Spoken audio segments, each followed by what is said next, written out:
Okay, guys, it's 6 o'clock, so we'll go ahead and start.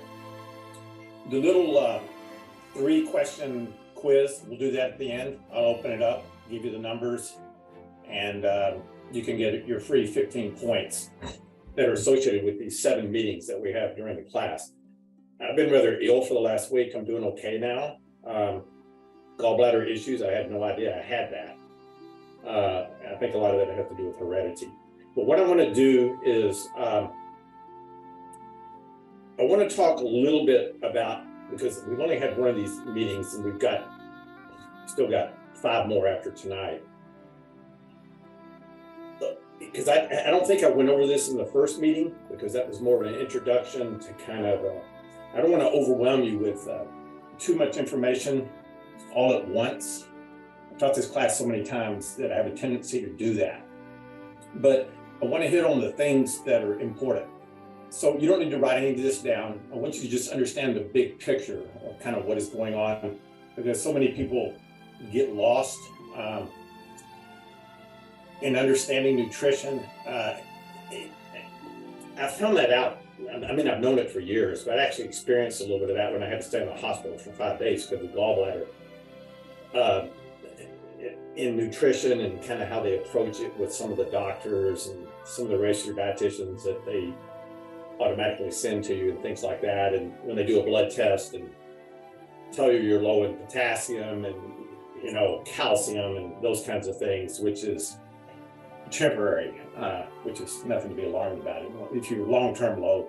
Anyway, I'm glad I do all that. Sometimes you have to be an advocate for your own health. I'm not saying I know more than the doctors about medicine. I don't, but when it comes to nutrition, I do. So a lot of this gallbladder stuff has to do with nutrition, but I don't want to spend too much time on that.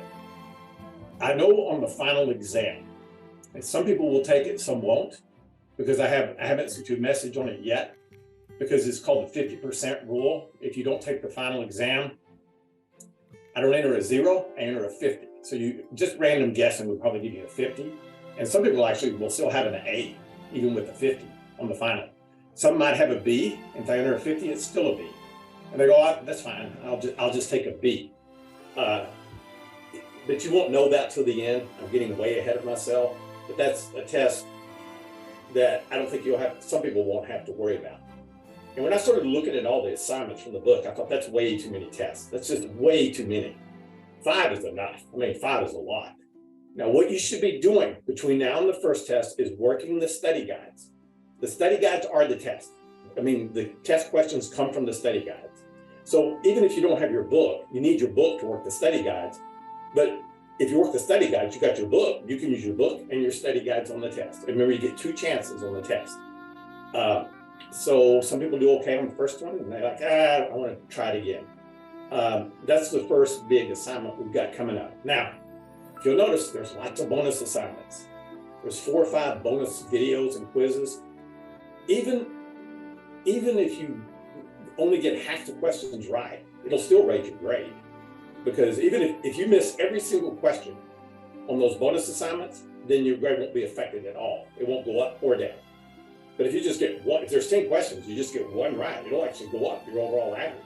So those are worth taking, because they're open the whole class, but you can take it anytime you want. And those are not boring videos. I assure you, they're interesting. They're very interesting videos. Most of them are related to nutrition.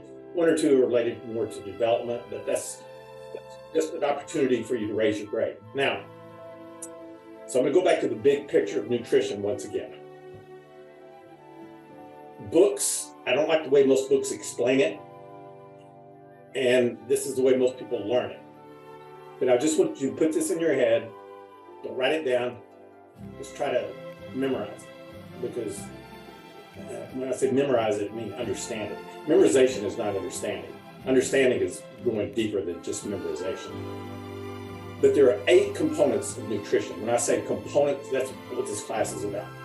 8 components are parts of nutrition. And this is the way I try to keep it simple, that you should look at it and remember it. The first 3, in no particular order, none of these are 8 or in particular order, but the first 3 are the food groups. And there's not 4 food groups, there's not 5, USDA lists 5 food groups. They list dairy as a food group. It's not a food group. They list fruits as a food group. It's not. Some food guide pyramids list vegetables as a food group. It's not. There are 3 things your body recognizes. Actually, there's only 2, but I'm not going to get a lot of detail on that. Believe it or not, carbohydrates is not necessarily one, but for purposes, general purposes, it is. So the 3 food groups are, as I mentioned, fats, carbohydrates, and proteins. That's it. Dairy, like I said, dairy and meat are not a food group. And I'm going to give you an easy way to remember this. 3 food groups. When you go to a restaurant or out to eat, you don't order a food group. You order a food. You would never say, oh, give me some fat, some carbohydrates, and some protein. They would just look at you like, what? They would ask, what form of food would you like that in? Then you say, oh, I don't know, like a steak, baked potato, and a salad. That's food. Those are not food groups.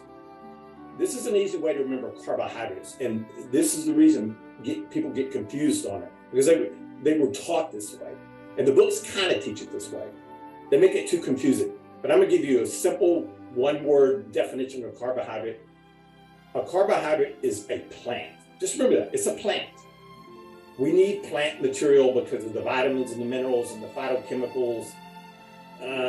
Some animals do okay without plants, but they get carbohydrates in other ways. Carbohydrates is a plant. That's it. So vegetables are plants, fruits are plants, but you can do fine without vegetables and you can do fine without fruits. You probably couldn't do fine without both. But like I said, fruits and vegetables are not a food group. Carbohydrates are. Now that includes, you don't have to separate it out and have grains as a food group and nuts as a food group. Just remember plants. The greater variety of plants you have, the more bases you cover as far as vitamins and especially phytochemicals, because there's like 25,000 of those. About 2,000 the human body uses phytoplant chemicals, the chemicals in plants, which do all kinds of things, like resveratrol, lycopene in tomatoes. You can have a whole course just on phytochemicals. So you got carbohydrates, plants. This is the reason people get confused on carbohydrates. They substitute the word sugar. Carbohydrates are sugars. No. Sugar comes from a plant. It comes from beets and sugar cane and other things. And certain fruits have sugars, but it's still just a plant. It's a plant. Seeds are plants. Now, they get confused also because if I ask the question, does milk have carbohydrates? The answer is yes. And then people will say, well, milk is not a plant. That's correct. But the reason milk has carbohydrates is because nature allowed this. Because especially for herbivores like a deer, when the offspring is born, they actually have no odor to protect it from predators. But they can't just go out and start grazing around. They would be taken. But the mother ate plant material, and there's transfer of the carbohydrates through the mother's milk to the offspring. So it's still a plant transferred through milk. That's the reason milk has carbohydrates in it. So it comes from a plant. Everything technically comes from a plant, but that's the reason milk has carbohydrates in it. But it's easy just to think of it as a plant. That's one of the 3 food groups. Fats, sort of self-explanatory. There's many different types. But basically, when you break a fat molecule down into a little individual level, it's a fatty acid. This is an easy way to remember fats. You link a bunch of them together, you have a complex fat. And when you don't have a bunch of them linked together and have a short fatty chain, then you have a simple fat. Well, cells are small and they take in individual fatty acids and they make their own fats. When you throw in the word like trans sounds like train. Trans means a whole bunch. So trans fats have a bunch of fatty acids linked together. Simple fats have fewer ones, and they use the term poly. Poly means many, so that wouldn't be as good for you as other types of fats. It's just simple fatty acids linked together. They give them all sorts of names, and that's how they function. Cells need fats and fatty acids for food, but we're also some of the layers, some of the cell walls making fats and things of this nature. And then the other, so we got carbohydrates, fats, and proteins. Proteins work the same way as fats as far as their basic structure. A protein is an amino acid. When you put a bunch of amino acids together, you put thousands of them together, or just a few of them, then you have a protein. Proteins are used as food, but we're also built from proteins. When you link the amino acids together, they have certain shapes, like hair has a shape, skin has a shape. We're made out of proteins and minerals mainly. We have some fatty acids, but we're made out of mainly proteins and minerals. They function by shape. Proteins have a certain shape. You can link them together like a Tinker Toy set. And the proteins in the immune system have a certain shape to recognize viruses and bacteria, and they can actually fold and unfold. It's a complex process, but proteins can be used to make things. They can also be broken down into food. But our body kind of uses that as a last resort as far as food goes. Now, you could make an argument for eating more of one or less of the other. I mean, it just doesn't make sense to, people do that, but I don't think they're looking at the big picture. For example, if somebody says, oh, I'm not gonna have too much fat in my diet, I'm gonna cut out fat. They go, oh, that's good, because fat's high in calories. It sounds good, okay, less fat. But then the Atkins diet, a whole bunch of diets say, oh, don't have too many carbohydrates, because carbohydrates cause you to gain weight more because they can be changed to glucose quicker, and you cut back on carbohydrates and you lose weight. That's true. And then you hear about, don't have too much protein, that vegans and vegetarians seem to be healthier. That's true. But that's all, I just went over all three food groups. So that is a pointless argument. It's not really the percentage that you have of each, as long as you get some of each of the three. It's the total amount when you add it up, total amount of calories over time. And it's not to look at, you can't analyze a diet just by looking at the food. We've talked about this before. Books do it all the time. They give you a plate of food. It's got some carrots, it's got this many ounces of this many ounces of this, and they'll say, okay, how many calories and how many calories of fats and carbohydrates and all these formulas you use. Such a waste of time. Rest your dietitians do that. What a waste. That means nothing. You can't analyze the food without, like I said, analyzing the body first. What's your glucose level? If it's low, then you won't gain any weight from that food. If it's normal, then you're going to gain weight. If it's high, it's going to be worse for you than somebody else that was normal or low. So you got to analyze the body first to determine how that food interacts in your body. And that's the key to nutrition. I'm really jumping way ahead, but once again, the time of the day you eat is irrelevant. I don't care if it's midnight. They say don't eat past 7. That's a myth. Eating breakfast is healthy. That's a myth.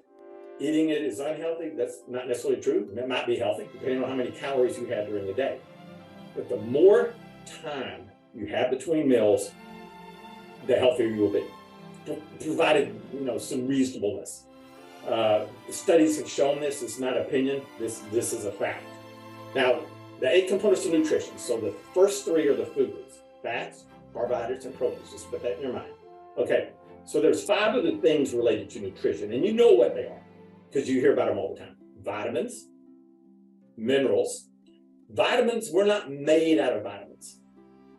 So being deficient in a vitamin temporarily is not a problem. In the long run, it is. But minerals, think of minerals as part of the earth. We're made out of minerals. We're made out of calcium and iron and all kinds of minerals in the body. So if you're deficient in calcium, you might have some bone loss. If you're deficient in phosphorus and calcium, your teeth could be affected, all kinds of things. So it's actually more serious to be deficient in a mineral than a vitamin. But usually when you buy vitamins, they have minerals with it, and et cetera. But then again, your body has reserves of these things to keep you alive for a very long time. You'd have to be deficient for an extremely long time in a vitamin or in a mineral for it to have some adverse effects, because the body has storage places for these things. For example, when you get low in calcium, if your blood calcium level went to 0, you'd actually die. You'd die very quickly. But then your bones have reserves of calcium. So when you get low, your bones actually release calcium. It's a complex process, raise your calcium level back up, and then supposedly the calcium's put back in your bones, and so your body can keep you alive. But it does this with all the minerals, and it does it with vitamins too. For example, B12, it's called cobalamin. That's the one in energy drinks, and it actually does give you a little bit of energy because it's a water-soluble vitamin, so cells can take it in. They actually take in more than they need. It kind of revs you up a little bit. It's not harmful. You can get addicted to it, like those energy drinks. Be careful, because they're not dangerous, but you get to where you feel like you need it all the time. They have like B12 and B6 and probably some caffeine, maybe some glucose, unless they're like calorie free. But you have enough B12 in you to last 2 years without eating. You couldn't last 2 years without eating, stored in your liver and other things. So to be temporarily low in the bloodstream, I don't think is actually serious. So 3 food groups, vitamins, minerals. What else do you need to stay alive? What can you not do or intake for 7 days and it will kill you? And it's not food, because you can go 2 months without food. If you don't have it for 7 days, you'll die. Water, yeah. Somebody said water. Everybody's library's getting it. Water. About 7 days. And I'm not, you might have some weird stuff happening after 3 or 4 days, but that's about what you want to do. So you need water. It's a component of nutrition. Now your book stops there. It's 6, but there's actually 8. The other one is fiber, and they go into a lot of detail on fiber, unnecessary detail, I think. Just remember, I remember things simple. Fiber is anything you eat that you don't digest. We digest about half of what we eat. That's why we go to the bathroom. They have a certain goats in the deserts in some Middle Eastern country, I think Israel, I'm not sure, that actually never go to the bathroom. They digest everything they eat, and they absorb all the water, which is because there's not much water, not much food, but they're extremely efficient, plus they don't leave a trail for predators. We haven't evolved like that. Elephants only digest something like 10% of what they eat. That's why they have to eat all the time, because they're so big and they're inefficient. The food they eat is inefficient, but they've evolved that way. So fiber is one of the 7th component, and the 8th component, which I mentioned, the book doesn't really list it separately, but I think it's important. It's phytochemicals, the chemicals in plants. There's so many of them. I don't have time to go into all kinds of detail on it, but as a general rule, the greater variety you have of plant material, probably the healthier your diet and the healthier you will be. We tend to eat just certain kinds of, like apples and oranges and grapefruits, and we kind of get stuck and go to the grocery store. But one of the healthiest things you do is like these little markets, road markets, buy this exotic fruit, different colors, other things. Try to have a variety of things. They've studied different types of oranges, not just one type, and they found different phytochemicals in it. There's a term called pica. And you need to know this. It might be on your study guide later in one of the tests, but pica is kind of misused a little bit. They say it's only for pregnant women, that it's these cravings that you have, like to eat dirt or hair. They're actually real, but it doesn't just occur during pregnancy. It can occur to anybody. Kids tend to have it happen to anybody. Kids tend to have it, and they're very aware of it, and adults don't really pay attention to it. But what pica is a craving. Your body's sending you a signal to eat something, that you're deficient in something, but you're not really aware of what it is. And a lot of the times, they're real cravings. That doesn't mean you want to eat chocolate all the time. You're deficient in phytochemicals in chocolate. It could be the sugar. Maybe you're addicted to that. But in about half the cases, it's actually some mineral. For example, a study showed that people that crunch ice, half of them are actually deficient in iron. If you crunch ice, there's a 50-50 chance you're actually deficient in iron. Well, that water, that ice may have a little bit of iron, it may not, depending on what the source is, but your body kind of knows rocks, water, ice, iron. It's trying to send you a signal. Kids will do this all the time. They're like, I want a lemon. They'll want to suck on a lemon for some reason. They've actually studied that and found that there's some phytochemicals in lemons that are beneficial. Your body will do this. You have to really pay attention to it. And you can't get into it all the time. I could go blue, somebody will say, I want a peach for some reason, or for some reason, I want a grapefruit or a banana. Maybe you're low on potassium or some other things. But those signals are not always fake or false signals. And you can't, like I said, you can't get into them all the time. They've studied lycopene, the phytochemical in tomatoes. This is only one I'm aware of a couple of others, but I'm actually familiar with this one. And they found that like when you eat a bunch of pizza one night and you don't eat the next day, and so you're hungry in the evening, so you're eating once a day, and your friend says, let's order pizza. Even if you're hungry, people have a tendency to go, oh no, I don't want pizza. I just had it last night. They actually did a study on that and found that it's an overload of lycopene in tomatoes, the tomato sauce and the pizza, but you got so much of it that your body's sending you signals, even though you're hungry, that you don't want pizza. They've actually linked that to lycopene. Now, I don't know if it's cause effect, but there's actually some information on that actually makes a little bit of sense. So you got to listen to your body a little bit, not all the time, but you got to find a balance in there, especially when it comes to hunger. If you're hungry at breakfast, lunch, and dinner, that's not a real physiological thing. That's more of a psychological thing. You have to be real careful about that. I'm not saying it's necessarily unhealthy, but when you train kids to do that, three meals a day, you need that. That's nonsense. You don't. You need the proper amount of food, vitamins, phytochemicals over time. Over time, not daily. You don't even have to have food daily. You need the proper amount of over time. Having food daily is like saying you got to put gas in your car daily. Now, you may not be so used to eating every day that it may be difficult for you to do that. But you'll find that you're not really designed to eat that way. Evolution didn't allow us to. We didn't evolve to eating 3 meals a day. We didn't. We kind of got into it because we have extra food. Now, I want to spend a little bit of time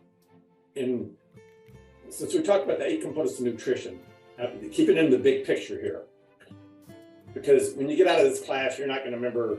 That's why I don't do things like list vitamin K2, which is minoquinone, and list everything it does. That's such a waste. I mean, it's interesting to know that if you can't put it in the big picture, you get lost in what's really going on in the body. And I think I went over these the first day, but if not, I'm going over them again, because these 3 I know are on the final. But these 3 terms have everything to do with nutrition.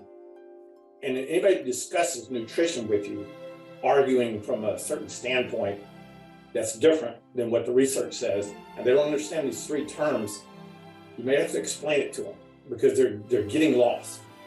And the 3 terms, once again, are apoptosis. I think we've mentioned that, but if not, I'm going over it. When people first learn to pronounce it, they mess it up all the time. They go apoptosis.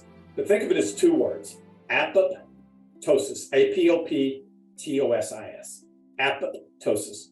If you think of it as 2 words, then you won't mess up. Got won a Nobel Prize is the way he pronounced it, so I guess that's the way to pronounce it. Apoptosis.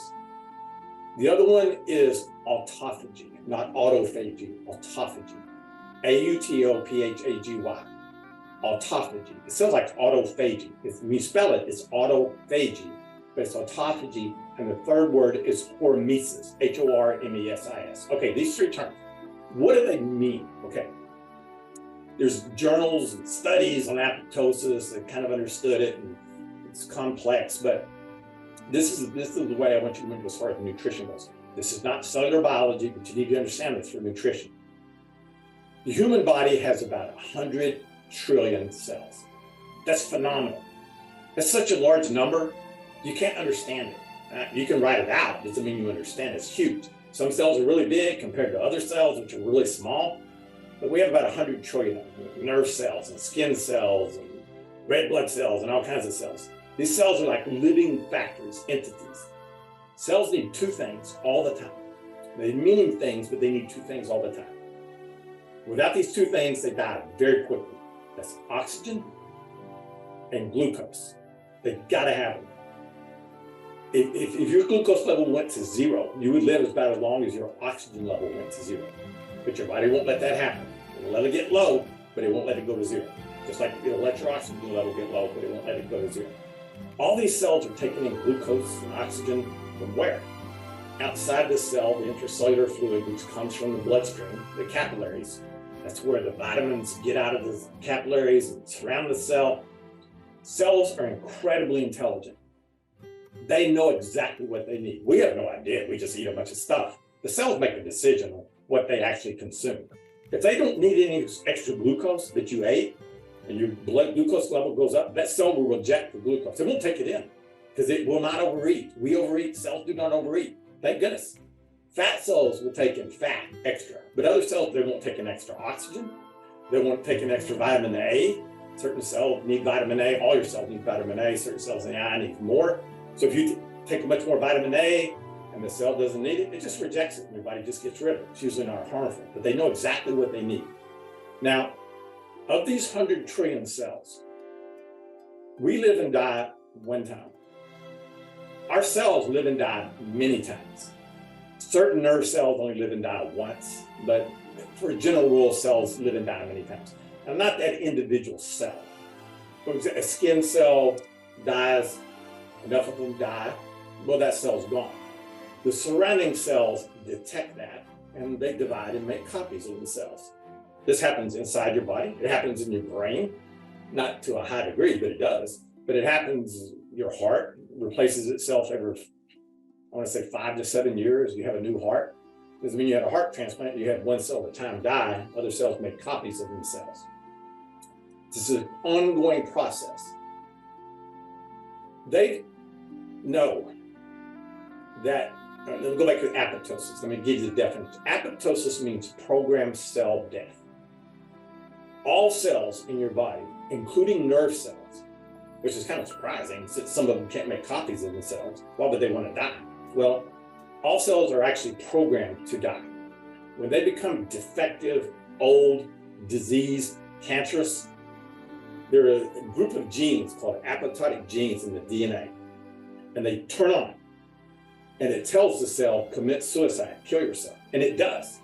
That's apoptosis. Apoptosis means the cell breaks into 1,000 little pieces, but they're all enclosed, and they're absorbed by the body and reused as energy.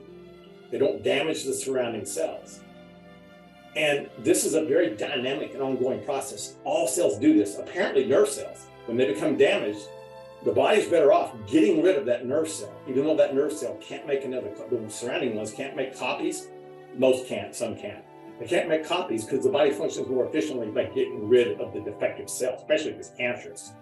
So all cells are programmed to die when they become defective.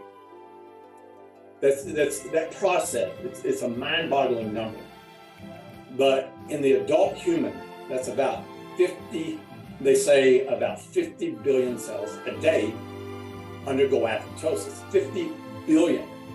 Now, that sounds like a huge number, but that's out of 100 trillion. But if you do the math on this, that's actually about 1 million cells per second commit suicide in your body. They do it voluntarily or involuntarily. They're programmed to do it. So where do these million cells are? Some are skin cells. That's obvious. You can see that. But it happens internally.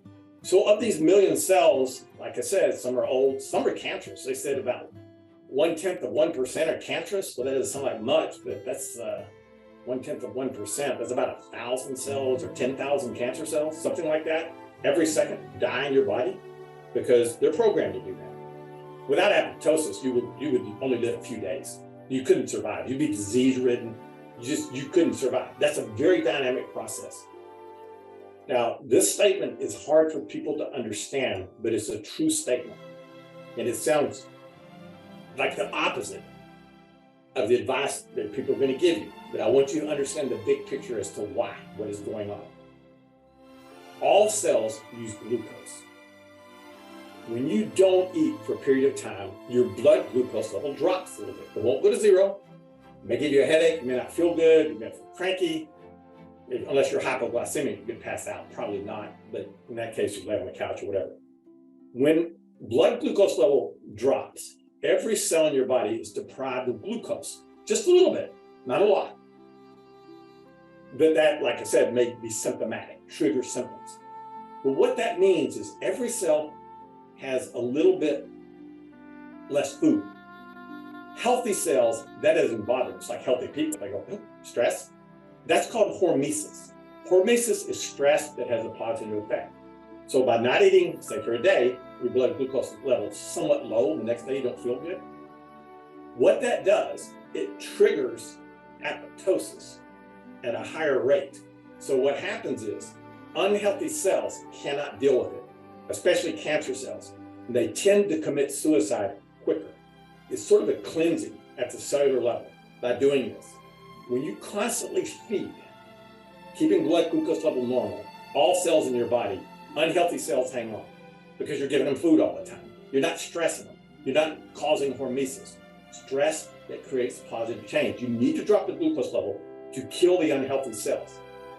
3 meals a day is not enough of a drop in glucose level to trigger apoptosis. Now, apoptosis is going to happen anyway, but you're triggering it at a higher rate, which means the unhealthy cells, they do that. Your body gets rid of them quicker. My dad's a retired doctor, who's actually still alive, but back when he practiced medicine, he said it was always a mystery. Like they didn't understand when you cut your finger, why when you don't eat, the wound heals quicker. Back then they didn't know. Well, that's because of apoptosis. The unhealthy cells, which are damaged, they die off and new cells replace themselves. So your wound heals quicker. Everything functions better in that environment. As a matter of fact, cancer cells can't use, when glucose level drops, the other substitute is ketone bodies, is called ketosis.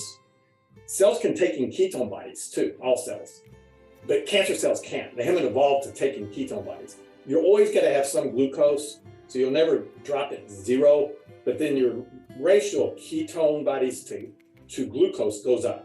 Right now, it's more glucose than ketone bodies. You want it the other way around. And that happens with more time between meals. That is called apoptosis, and it's a complex thing. There's journals, there's studies on it. It's a very dynamic process. It's so important to your body that cancer cells are amazing. They hold longevity, the key to living forever, not forever, but a long time, and they hold death, all kind of mixed together. It's kind of sad because cancer cells, they're not very smart too, because any cell, it's not like it's a living thing, but it kind of is. It's like a zombie cell, but any host, any like virus or host or it infects something like cancer, that anything that does that kills its host is not very smart. Because you kill your host, you kill yourself too. And cancer cells do that. But cancer cells can divide over and over and over again. Most cells can't do that. I think they said the average human cell can divide about 75 times, skin cells several hundred times. And then this has to do with telomeres on the cell shortening. I'm not going to get into that. But what happens with cancer cells? Okay, so where can you get cancer? Well, where do you have cells? Everywhere. You can get cancer in the middle of the brain. I think that's called glioblastoma. You get it in the eye, in the nerve, in the skin. That's more common because you can see it there. When it becomes inside your body, it becomes a tumor that is big enough to palpate or touch. And then they'll say the tumor, it could just be, it doesn't need it's cancerous, just abnormal growth, and they'll tell you it's cancerous or not. But cancer basically is one cell that goes wacko, and it's allowed to live, and it's mutant, and it didn't commit suicide. It was supposed to kill itself when it became defective or cancerous. But cancer cells are smart. They know how to turn off the genes that cause apoptosis. That cell is saying, I need to kill myself, and it turns cancerous, and there's certain proteins cancer cells have that deactivate those genes. So it lives, divides, makes another cancer cell, infects other cells. Metastasize means spread. It can any place in your body. It's more common in some places than others. Breast cancer is more common in women, but men can get it too because those are rapidly dividing cells. So it becomes cancerous. It doesn't kill itself. Those genes inside the cell, in the DNA of the cell, have been deactivated. But there's a backup mechanism the body has. There's on the surface of the cell what are called death receptors. There's a scientific name for them, like Star Wars, but all cells have this. These are certain receptors that when they're activated will induce apoptosis. It will tell that cell, kill yourself. And it will force the cell to do that. This sounds like Star Wars. But other cells around that cell can tell Johnny's cancerous. Well, Johnny didn't kill himself, he's cancerous, and we allow Johnny to live, he's gonna kill us all. They can actually send, and it sounds bizarre, but it happens, little protein packets to attach to those death receptors and trigger apoptosis in that cell. Other cells can kill that cell because they know it's cancerous. How? They don't know. But this actually does happen. It's a complex process, but there's all receptors on the outside of the cell will induce apoptosis in that cell. So then how does cancer survive? Well, it's smart. It's figured out how to beat that mechanism at a certain level.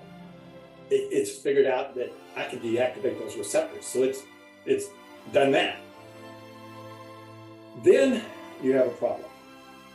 The cancer cell gets in the bloodstream or the lymph system, spreads, metastasizes, and sets up shop somewhere else. Your body keeps trying to attack it, but it can't. Cancer cells they remain invisible to the immune system. They trick your immune system not to recognize them. So when it gets big enough and bad enough, your immune system will finally recognize it. And they try to train your own immune system with cells to go in and defeat it. They're getting better at that, but it's a complex process. But the immune system is kind of the last hope for your own body trying to get rid of it. Then medicine steps in, they surgery, try to cut it out. But if it's already spread to other areas, you've got a problem. So that's why they do radiation and chemotherapy. But if you think about it, radiation and chemotherapy are just hormesis. There's the same things you do when you don't eat. Let's think about what's going on. Chemotherapy is poison put in your bloodstream. Where does the bloodstream go? Everywhere. So say you have breast cancer and you get chemotherapy, the poison goes in your bloodstream, goes everywhere. But the poison is up to no good. It stresses every cell, hormesis. It stresses every cell that the healthy cells hang on. They just think, okay, poison, I can handle it. But rapidly dividing cells cannot handle it. And those are hair follicle cells and cancer cells.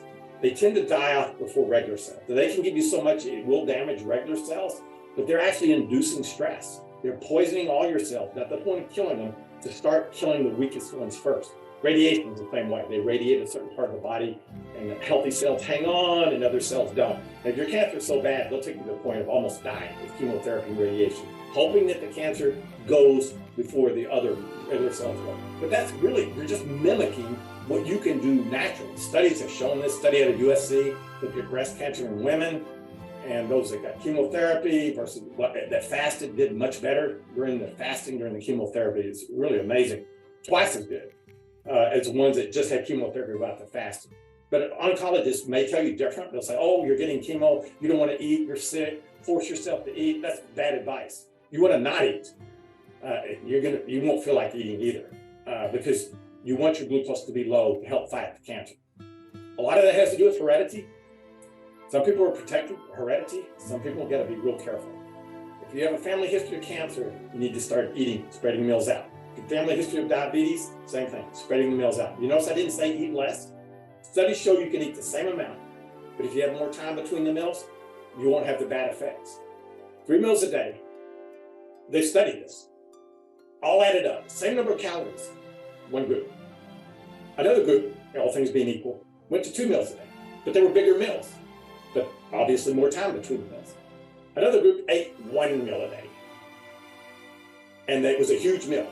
The calories were equal. The ones that ate 2 meals a day did really good. The ones that ate 1 meal a day did phenomenal. They lost weight, all these biomarkers improved, all kinds of things were beneficial. They're eating the same number of calories, but it's more time between the meals to drop the glucose level. Remember, that causes hormesis, and that causes the apoptosis to run at a higher rate, things of that nature. When you're discussing nutrition with people, I wouldn't get hung up on like these 5th grade health class arguments. Like, you need to eat fruits and vegetables. Yeah, I agree with that. You know, not too much meat. Yeah, that's probably okay. But then you can be healthy and eat meat. Or you can be a vegan or vegetarian and be healthy too. Just the fact, you read the books and say vegans live longer, vegetarians live longer. The studies may show that, but it's only correlation. If somebody tells me they're a vegan, that tells me right there they're health conscious. I don't think it's diet. I think it's lifestyle, which is diet is part of it. Just because they're a vegan means they probably don't eat too much. They take care of their health. Maybe they exercise some. That's fine. That's probably why they're doing better along with the diet. I don't think it's avoiding a certain food, not eating this food or eating that food. I think it's time between the meals, provided you eat reasonably. We're just designed to function that way, and that's a concept I think people they lose sight of when people say, "Well, it's unhealthy to not eat for a day or two." No, it's not unhealthy. What they mean is, I don't feel good, I got a headache, I can't function, etc. A normal weight person, remember, once again, can go 2 months without food before you starve to death. 2 months. Now, I'm not recommending that. You will starve to death. But if you're overweight, you can go several days. If you're normal weight, you can still go several days, but I wouldn't take it to the extent of dangerous is such a relative term. I'd fasted for 5 days at various points in my life, here and there. I was forced to, because of the gallbladder thing, to not eat for 12 days. it wasn't hard to do because your stomach, you had diverticulitis along with gallbladder and herniation. I'm like, God, it's probably getting old. But anyway, they dealt with it. And I just couldn't eat anything for like 5 days. Finally had to go to ambulance. And 7 days I was in it, nothing, just water. I had to force myself to drink water. I wasn't even hungry. Of course, you lose a little bit of weight, etc. But I never felt like I was in danger or things of this nature. Now with kids, it's a little bit different. Obviously with infants, you got to be more careful about that. But you have to understand the difference between appetite and hunger. Appetite, once again, is psychological. Come on anytime. I could eat a couple of donuts and say, I'm hungry. I'm not really hungry, I have an appetite. Hunger takes 18 to 20 hours before the hormone ghrelin gets in the bloodstream, which triggers hunger. That's 18, it doesn't occur 3 times a day. Now you may think you're hungry because you're used to eating regularly. And my advice is, especially if you have kids or you're dealing with kids, eat when you're hungry, regardless of the time of day. If a kid, I don't care what age they are, or an adult, and it's lunch, and they eat breakfast, and they go, I'm not hungry, just say fine. That's it. They're probably not hungry. Hunger don't train them to be hungry at certain times. You're gonna have all kinds of problems because you'll get addicted to that, and you actually will think that you are. You shouldn't, a drop in glucose just a few points should not trigger that sort of thing. When I taught at the University of Missouri, there was a retiring professor there. He was a nice guy. He's kind of a bigot. Reminded me of Archie Bunker and all in the family, but he was retiring and I was new there. So he wanted to go out to eat one day. He was my first year, his last year. So he said, come to the office at like 11:45. I had a class, I didn't get there until 12. This guy, he's probably 80, 100 pounds overweight. We got in his car. He drove like he was in the Indy 500 to this restaurant that he'd been eating, same restaurant, 12 o'clock, for like 20 or 30 years. They didn't know his name. They brought him the same food. He got soup and he started eating it really fast. And then he started lecturing me about, because I was 15 minutes late, I eat at 12, I don't eat at 12:15, etc. And he said, I have a massive headache. And he wasn't making it up. He actually did. But he was so used to eating at that time that 15 minutes later, I thought, how much did your glucose drop in 15 minutes? 1 point, maybe 2? Is that a real headache? Yeah, it was real. He was so sensitive to glucose level, he couldn't tolerate any fluctuation in it. It's a glucose junkie. People that eat 3 meals a day get headaches when they skip meals, etc. They're getting addicted to glucose. We need glucose, but you don't need to be a glucose junkie. And kids definitely don't need to do that. If a kid doesn't want breakfast, fine. It's not going to affect their learning in school. If they want breakfast, that's fine too. Try to have more time between meals and try to train kids to do that. It's just a concept that's really lost in our society as to how important it is for diabetes, and almost every disease you can think of is related to that. Now, fasting is not a cure-all for everything, but if there is, it's very close to that. These videos that you're going to be watching during the class will slowly point this out. But if you go to YouTube and type in fasting and vision, fasting and diabetes, fasting and cancer, there's tons of stuff out there. There's no question that it is. It's extremely difficult. Even if you're completely healthy, you just do better. Now, when you say fasting, people think about somebody really skinny and starving like Gandhi in India. I'm not talking about that. That's sort of a different issue. That's completely different. And then once again, you got to have common sense and say, well, a normal weight person would need to be a little bit more careful with it than somebody that's overweight, etc. Yes, they would, but the advice that so many people are given is just, people do not understand. I don't think they look at the big picture of what's going on. They look at how they feel at that just particular moment. I don't really feel good at that particular moment. And that's dangerous, because that leads to an addiction, a glucose addiction. Drugs work that way, etc. Anything, and guys, we're going to wrap it up. I'm going to go about 10 more minutes, and I'm going to show you the video. The number of things so you can get your 3 points here. This is the way all addictions work. anything that you put in the bloodstream, I don't care if it's good for you or bad for you. Let's suppose it's bad for you. Say some drugs or too much food, whatever it is.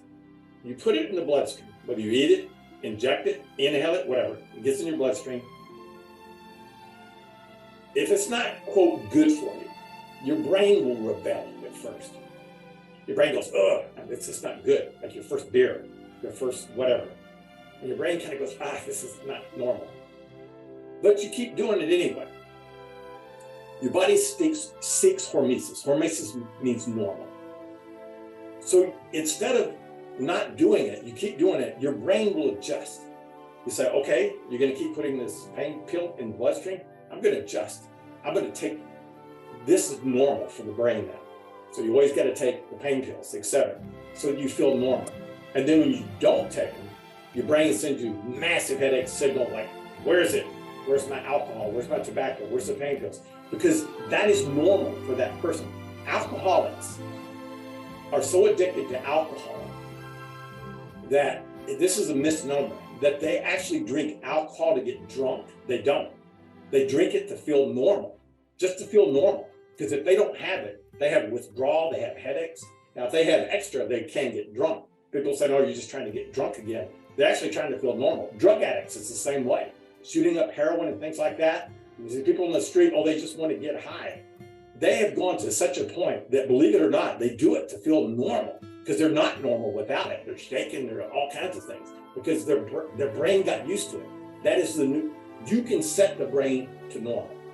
And if you constantly have glucose in the bloodstream, that's normal.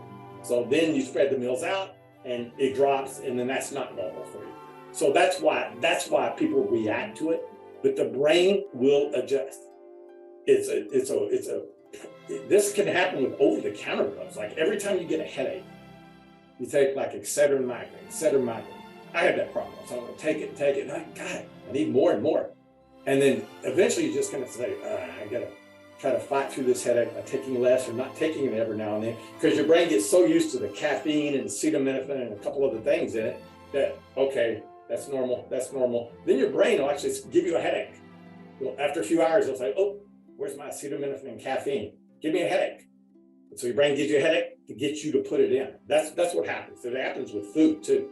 This, believe it or not, this can happen with, they study vitamins. Like you constantly take extra vitamin A, D. These are the most toxic of all the vitamins, believe it or not. It's not toxic itself, but extra tends to be very dangerous. Yet it's the one people take the most of. It's amazing. It's research it. Find out the most toxic vitamin is D. The most toxic mineral is iron, and yet it's the one people take the most of. Disease hemochromatosis is extra iron in the bloodstream. I had an uncle that died from that. Yet people eat iron like candy. I would never take extra iron unless you know you're deficient with a blood test. But the way they do it, I'm going to wrap this up talking about iron here a little bit. Okay, because I want to get into minerals a little bit. So especially women, I don't know why it's women, but it can be men. Many women may have experienced this before. You go to your doctor. Now, it's not like I'm ripping the medical field. I kind of am. I grew up in a medical family. Some know, some don't. Doesn't mean I know either, but you form your own opinion. Don't believe everything I say, research it. Iron's very necessary. It's the oxygen carrying component of hemoglobin. Our bones can actually store iron. So when your iron level gets pretty low, you won't die from lack of iron. Your bones can actually release iron. If you fast, if you don't eat for 60 days, you can starve to death. But you don't die from lack of iron, you die from lack of food. So you've got enough iron apparently for 60 days, but it's taken from your bones. So what happens is, extra iron, your body has a real hard time getting rid of it. Usually the liver. Too much of anything stresses the liver. Kidneys to a degree, but mainly the liver. Liver's phenomenal. 500 functions of the liver. Your body has to get rid of extra iron to the liver, and that can actually lead to cirrhosis, damage of the liver, which leads to liver cancer. Cirrhosis just means diseased or damaged or swelling, inflammation. But anyway, usually women go to the doctor and they say, I'm tired, I'm not feeling good. And they'll say, oh, it's iron. Sometimes they won't even do a blood test. They'll tell them to take extra iron or eat meat or liver. I don't know if any women want to volunteer this or not, if you've gone through this before, and they say, we want to test you for iron. I can tell you what happened. I don't even know if anybody's gone through this before. I bet you I told you to fast for 12 hours. First of all, if you don't eat for 12 hours, don't call it a fast. It's called not eating for 12 hours. A fast should be at least a day. They used to be 24 hours, but then people would lie and nobody would go 24 hours. So they tell you to fast for 12 hours, they test your iron, and they go, it's low. And so they tell you, like I said, take iron pills, eat liver, eat certain foods, spinach. And they test it again, it's still low. Then they may do iron infusions. That's insane, but they do. They inject iron directly in your bloodstream, mimicking the disease hemochromatosis, but they do it anyway. 12-hour fast. Has anybody gone through a 12-hour fast for iron? Anybody want to volunteer that? No? But anyway, that's what will happen. That's the standard right now.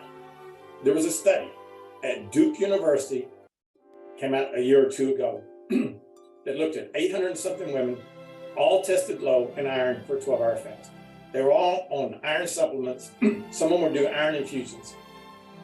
They set up a study that these 800 and something women would fast for 24 hours instead of 12. And they found that I can't remember the exact number, it was around 90% of them that tested low in iron in 12 hours did not test low in 24 hours of not eating. I mentioned that to my doctor. She said, well, that's impossible. If it's low after 12 and you don't eat, it'll be even lower after 24. She did not understand nutrition. Iron is stored in the bones. So when it gets low, remember it goes to zero, you die. But it gets to a certain point, signals are sent to your bones to release iron. And your iron level slowly starts going back up. So what happens is that takes anywhere from 18 to 24 hours. It doesn't happen in 12 hours. So a 12-hour fast will show it's low, and a 24-hour fast will show it's actually back to normal. This happens with glucose. You don't eat for a day, glucose level's low. The second day, it actually starts going back up without eating. Where does it come from? Fat cells. The fat is converted to glucose. So these 12-hour fasts are not that accurate. They're temporary. A 24-hour fast is actually what you should do to determine if you're low. If you're still low in 24 hours, then you may need to take iron supplements and things like that.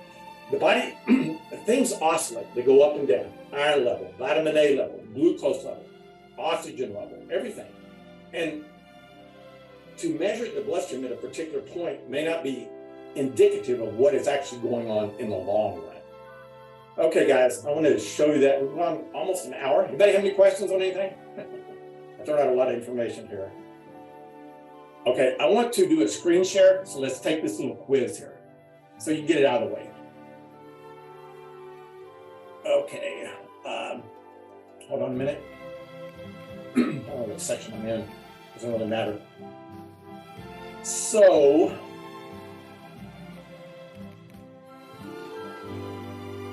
1 minute. Let's see here. Now, the people not here, so they'll have to watch the video, get the questions and take the quiz, whatever, that's fine. But I'm going to show it to you. Like in yours, you'll go to modules. You go to modules. Let me show you here real quick first. Modules. You got your computer. I guess you're in front of a computer now. You go to modules. Where are we at? Right here. See this one right here, guys? That's what you'll take. You click on that and take it, but I'm going to give you the 3 answers. So you will go here, modules, click on that, but I'm going to open it up so you can do it right now. I'm going to go to quizzes, so you don't have to write it down. Just, I want to double check the answers to make sure they pop up correctly. And then it should show 100% once you've done this. 1 second here. Okay, there's the quiz. Now I'm in the instructor mode here, so. Okay, so now you might want to jot this down. Question number 1, correct answer, 356. Everybody see that?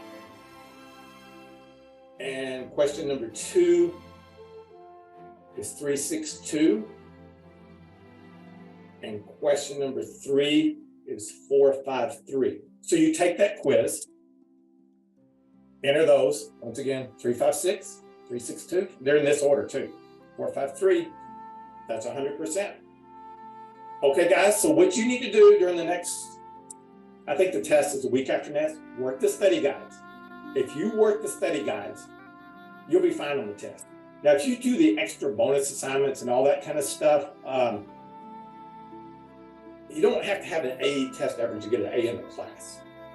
I have enough bonus stuff and we do enough other things that you can just do so-so on the 5 major tests and still be in good shape. Okay, guys, I'm gonna let you go. Oh, somebody, wait, I went to the doctor. I was supposed to fast for 12 hours, not anemia. Okay, that's good. Somebody said that. Yeah, anytime they do a blood test, just a little bit of advice. It's harder to do. Insist on going 24 hours. It's more accurate for vitamin A, D, all of them. You need to go 24. 12 is too short. The people would lie, and that's the reason I switched it to 12. They would lie and say, I went 24, and they found out they actually didn't. So just be real careful with that. Okay, guys, I'm going to end the meeting.